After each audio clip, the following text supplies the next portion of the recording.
Hi everyone, it's time for chapter 24 of Charlie and the Chocolate Factory. This one's called Veruca in the Nut Room. Mr. Wonka rushed down the corridor. The nut room, it said on the next door they came to. All right, said Mr. Wonka, stop here for a moment and catch your breath and take a peek through the glass panel of this door.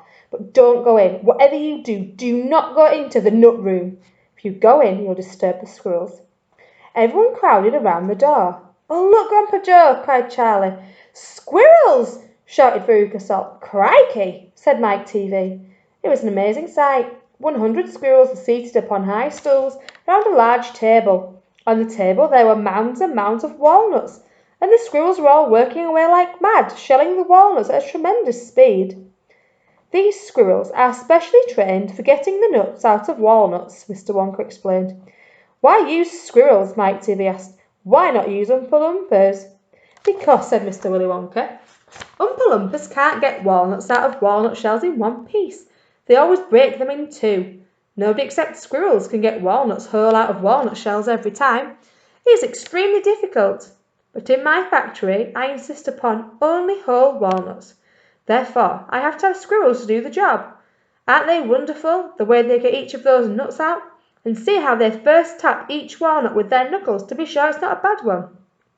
If it's bad, it makes a hollow sound, and they don't bother to open it. They just throw it down the rubbish chute. There, look, watch that squirrel nearest to us. I think he's got a bad one now. They watched little squirrel as he tapped the walnut shell with his knuckles. He cocked his head to one side, listening intently, and then suddenly he threw the nut over his shoulder into a large hole in the floor. Hey, Mummy, shouted Veruca Salt suddenly. I've decided I want a squirrel. Get me one of those squirrels. Don't be silly, sweetheart, said Mrs. Salt.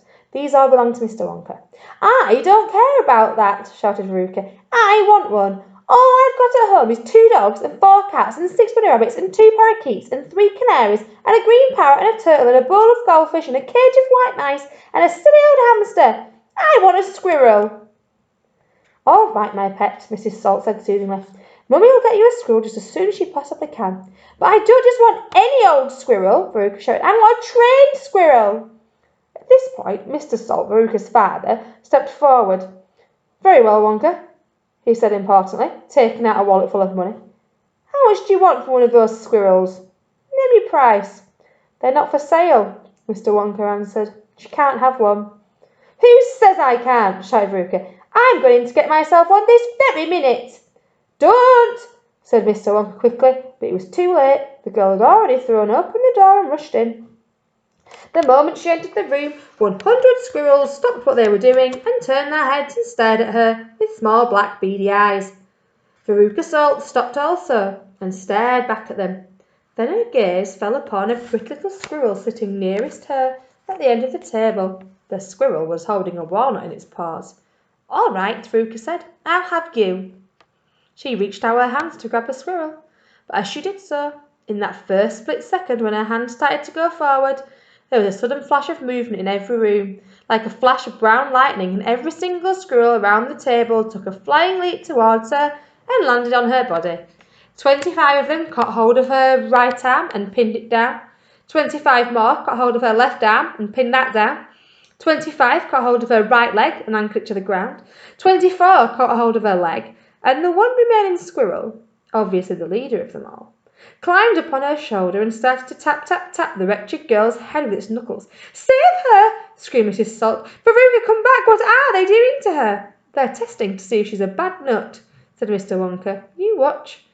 Veruca struggled furiously, but the squirrels held her tight and she couldn't move. The squirrel on her shoulders went tap, tap, tapping the side of her head with his knuckles. Then all at once, the squirrels pulled Veruca to the floor and started carrying her across the ground. My goodness, she is a bad nut after all, said Mr. Wonka. Her head must have sounded quite hollow. Veruca kicked and screamed, but it was no use. The tiny, strong paws held her tightly and she couldn't escape. Where are they taking her? Asked Mrs. Salt. She's going where only the bad nuts go, said Mr. Willy Wonka. Down the rubbish chute. By golly, she is going down the chute, said Mr. Salt, staring through the glass door at his daughter. Then save her, cried Mrs. Salt. Too late, said Mr. Wonka. She's gone. And indeed she had. But where? Shrieked Mrs. Salt, flapping her arms. What happens to the bad nuts? Where does the chute go? That particular chute, Mr. Wonka told her, runs directly into the great big main rubbish pipe which carries all the rubbish from every part of the factory, all the floors, sweepings and potato peelings and rotten cabbages and fish heads and stuff like that. Who eats fish and cabbages and potatoes in this factory, I'd like to know? Asked Mike TV. I do, of course, answered Mr. Wonka. You don't think I live on cacao beans, do you? But, shrieked Mrs. Salt, where does the great big pipe go to in the end? Why, the furnace, of course, Mr. Wonka said calmly. To the incinerator. Mrs. Salt opened her huge red mouth and started screaming. Don't worry, said Mr. Wonka. There's always a chance to decide not to light it today. A chance? Yelled Mrs. Salt. My darling Veruca, she'll be scissored like a sausage. Quite right, my dear, said Mr. Salt. Now, see here, Wonka, he added. I think you've gone just a little too far this time, I do indeed. My daughter may be a bit of a frump, I don't mind admitting it, but that doesn't mean you can roast her to a crisp. I'll have you know I'm extremely cross about this. I really am. Oh, don't be cross, my dear sir, said Mr. Wonka. I expect she'll turn up again sooner or later. She may not even have gone down at all. She may be stuck in the chute just below the entrance hole. And if that's the case, all you have to do is go in and pull her up again. Hearing this, both Mr. and Mrs. Salt dashed into the nut room and ran over to the hole in the floor and peered in. Veruca, shouted Mrs. Salt, are you down there? No answer. Mrs. Salt went further forward to get a closer look. She was now kneeling right on the edge of the hole with her head down and her enormous behind sticking up in the air like a giant mushroom. It was a dangerous position to be in. She had only one tiny push, one gentle nudge in the right place, and that is exactly what the squirrels gave her. Over she toppled into the hole head first, screeching like a parrot. Goodness gracious me, said Mr. Salt as he watched his fat wife go tumbling down the hole. What a lot of rubbish there's going to be today. He saw her disappearing into the darkness. What's it like down there, Angina? He called out. He leaned further forward. The squirrels rushed up behind him. Help! He shouted, but he was already toppling forward and down the chute he went, just as his wife had done before him and his daughter. Oh dear, cried Charlie, who was watching with the others through the door. What on earth's going to happen to them now? I expect someone will catch them at the bottom of the chute, said Mr. Wonka. But what about the great fiery incinerator? Asked Charlie. They only light it every other day, said Mr. Wonka. Perhaps this is one of the days where they let it go out. You never know. They might be lucky. Shh, said Grandpa Joe. Listen, here comes another song. From far away down the corridor came the beating of drums. The singing began. Veruca Salt, sang the Oompa Loompas. Veruca Salt, the little brute, has just gone down the rubbish chute. And as we very rightly thought, in that case this is like we ought to see the things completely through. We've polished off her parents too.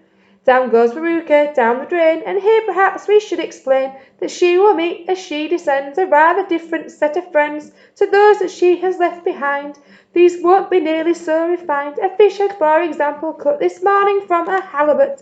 Hello, good morning, how do you do? How nice to meet you, how are you? And then a little farther down, a mass of others gather round, a bacon rind, some ranted lard, a loaf of bread gone stale and hard, a steak that nobody could chew, an oyster from the oyster stew, some liverwurst so old and grey, one smell from it a mile away, a rotten nut, a reeky pear, a thing the cat left on the stair, and lots of other things as well, each with a rather horrid smell. And these are Veruca's new-found friends that she will meet as she descends, and this is the price she has to pay for going so very far astray. But now, my dears, we think you might be wondering, is it really right that every single bit of blame and all that scolding and the shame should fall upon Veruca Salt? Is she the only one at fault? For though she's spoiled and dreadfully so, a girl can't spoil herself, you know. Who spoiled her then? Ah, who indeed? Who pandered to her every need? Who turned her into such a brat? Who are the culprits? Who did that? Alas, you needn't look so far to find out who these sinners are. They are, and this is very sad, her loving parents, Mum and Dad, and that is why we're glad they fell into the rubbish chute as well. And that's the end of chapter 24. Bye!